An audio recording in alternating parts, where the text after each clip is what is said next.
Today, are Black Friday sales a con?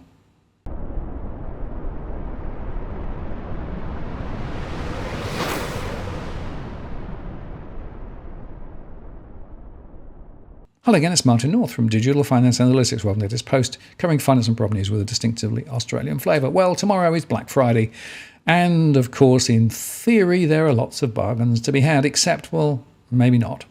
First point to make is that all the analysis shows that less than half of the prices claimed as bargains on Black Friday are indeed real bargains. 25% of the prices were actually cheaper before or after leading up to Christmas, and 25% roughly had no change. So firstly, be careful. Those rates and prices may actually not be as good as you might first think. But there's another point too.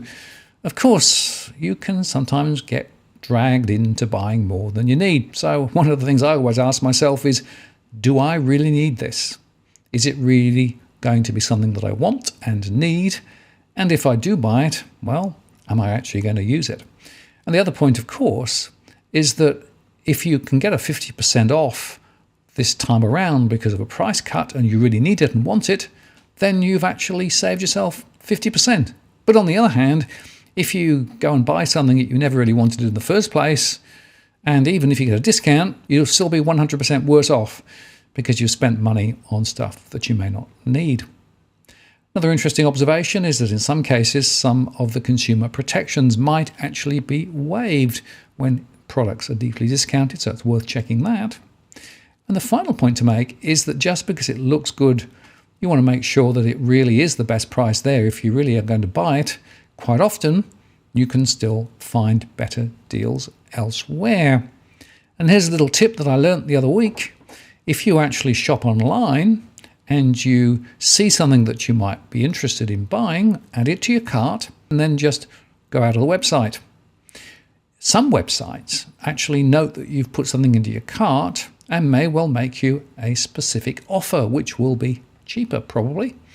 And that means you can save a bit more. Once you know how the system works, actually, I found that by going and using the add to cart button and then dropping away, I quite often get invited to put in a special code to complete the purchase. Worth a try, I think, particularly in these tough times. And the final point about Black Friday is that a few years ago, it would be on a particular day. It was just on the Friday. But in fact now, it's pre-release of Black Friday prices a week or two before, and it sort of spills over the following week too, and then bumps into Christmas.